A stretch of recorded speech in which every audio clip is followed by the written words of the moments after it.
ভালো করে জুতো পালিশ কর। বাড়ির সব লোক মরে গেছে নাকি? আমি কলেজ থেকে একা হাঁটতে হাঁটতে বাড়ি এসেছি, আমাকে আনতে যাওয়ার একটা লোক নাই। তুমি কি করছিলা? তুমি আনতে যেতে পারোনি? আমি দিদির জুতো পালিশ করছিলাম। তোমার জুতো পালিশটা আগে হলো, তাড়াতাড়ি উপরে আসো, কিছু কাজ বাকি আছে সেগুলো সারতে হবে। টনি তুই তাড়াতাড়ি যা, তুই তো জানিস ও খুব রাগী মেয়ে, যদি ও কিছু বলে তাহলে কোনো প্রতিবাদ করবি না, চুপ করে থাকবি। বলো ম্যাম সাহেব কি করতে হবে? আমি তোমাকে ভালোবাসি, আমি তোমাকে বিয়ে করতে চাই। আমি তোমাকে বলিনি এই বাড়িতে কোনো নিচু কাজ করবে না? কি করব বলো? দিদি হুকুম করলে আমি না করতে পারবো? ওরও দেখছি মনুষ্যত্ববোধ হারিয়ে গেছে, সবার দেখা দেখি ও জুতো পালিশ করাচ্ছে। কাল থেকে আমি চুপ করে থাকবো, কাল আমি সবাইকে জানিয়ে দেবো আমি তোমাকে ভালোবাসি, তাহলে আর তোমাকে দিয়ে কেউ নিচু কাজ করানোর সাহস পাবে না। না না, তোমার কাছে হাত জোড় করে বলছি, দয়া করে তুমি এইসব কথাগুলি বলো না। তোমার কিছু হবে না, কিন্তু বাবুজি আমাকে মারতে মারতে এই বাড়ি থেকে বের করে দেবে। টনি ঠিক কথাই বলেছে, তোদের ভালোবাসার কথা যদি বাড়িতে বলিস না তাহলে সত্যি সত্যি টনিকে বাড়ি থেকে বের করে দেবে। তুই আমাদের মধ্যে নাক গলাবি না। তুই কি করে পারলি সবকিছু জেনে টনিকে দিয়ে জুতো পালিশ করাতে? আর তুই বুঝতে পারছিস না কেন?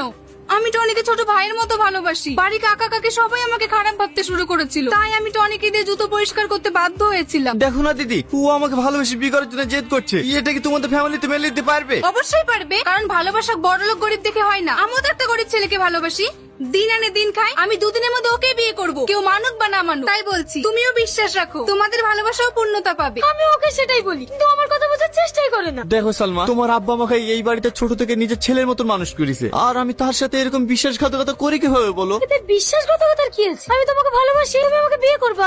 তুমি আমার কথা বুঝতে পারবে না, আমাকে বাতিল করতে যেতে হবে। আমি গেলাম। কি ব্যাপার, তুমি কোথায় যাচ্ছ? তোমাকে নিতে এসেছি, তাড়াতাড়ি গাড়িতে ওঠো। না না, আমি গাড়িতে উঠবো না। লোকে দেখলে কে কি ভাববে বলো তো? কে কি ভাবলো আর কে কি ভাবলো না ওসব আমি দেখতে যাবো না। তুমি যে এত কষ্ট করে ব্যাগ নিয়ে হেঁটে যাচ্ছ, এতে আমার কষ্ট হচ্ছে না? তাড়াতাড়ি গাড়িতে ওঠো। কি হলো, ওঠো। আজ যে আমাদের মুখে চুনকালি দিয়ে তোমার মেয়ে একটা ভিখারি ছেলের সঙ্গে পালিয়ে গেছে, সব তোমাদের স্পর্ধার কারণে এত বড় কাজ করতে পেরেছে। ভাই তুমি ওই ভিখারিকে জামাই বলে মেনে নেবে কিভাবে? আমি জীবনে মানবো না। আমি আমার মেয়েকে ভালোবাসে দিয়ে একটু স্বাধীনতা দিয়েছিলাম, আর তার সুযোগ নিয়ে এত বড় জঘন্য কাজ করতে পারলো। কি হয়েছে আব্বা? তোর ওই বড় বোন এই চৌধুরী পরিবারের মান সম্মান ধুলোর সঙ্গে মিশিয়ে দিয়ে এক ভিখারি ছেলের সঙ্গে পালিয়ে গেছে। তোদেরকে আমি এত কষ্ট করে মানুষ করেছি, কোনোদিন কোনো কিছুর অভাব বুঝতে দিইনি। তুই কি পারবি এই পরিবারের মান সম্মান ধুলিসাৎ করে একটা ছেলে হাত ধরে পালিয়ে যেতে? জানি তুই পারবি না, কারণ সেই বিশ্বাস আমার আছে। আমার ওরকম মেয়ের কোনো দরকার নেই। আজ থেকে বাবু তুই আমার একমাত্র মেয়ে। এরকম কথা বলবেন না, ও আপনার নিজের মেয়ে। দেখবেন একদিন সব ঠিক হয়ে যাবে। তুই চুপ কর, ও আমার মেয়ে না। আজ থেকে এই চৌধুরী পরিবারের সঙ্গে ওর কোনো সম্পর্ক নেই।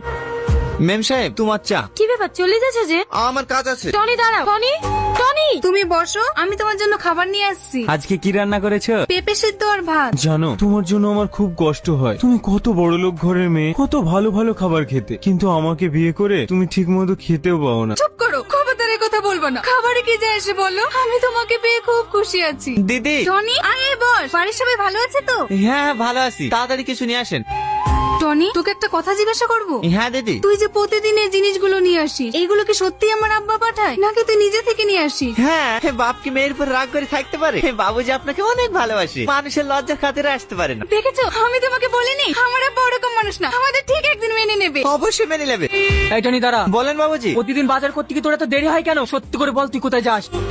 না না বাবুজি, আমি কোথায় জানি তো, আমি বাজার করে চলে আসি। তুই ডাহা মিথ্যা কথা বলছিস। তুই ওই কুলাঙ্গারটার বাড়িতে যাস। না না বাবুজি, আপনার কোথায় ভুল হচ্ছে। আমি কেন ওদের বাড়িতে যাবো? ঠিক আছে, আমি তোকে সাবধান করে দিলাম, যাস না যখন বলছিস। আমি যেন কোনোদিন শুনতে না পাই তুই ওদের বাড়িতে গিয়েছিস। এই শোনো, স্কুটিটা নোংরা হয়ে গেছে, চলো একটু ধুয়ে দাও গা। আজ তো কলেজ যাচ্ছ না, কালকে কলেজ যাওয়ার আগে আমি ধুয়ে দেবো। টনি, কি ব্যাপার, আমাকে ডাকলে যে? কিছু বলবে? সত্যি করে বলো, তোমাকে এত করে ডাকছি, তুমি আমাকে ইগনোর করছো কেন? তুমি জানো না আমি তোমাকে কতটা ভালোবাসি? দেখো, আমিও তোমাকে অনেক ভালোবাসি, কিন্তু সব ভালোবাসা আমার বাবুজির ভালোবাসার কাছে তুচ্ছ।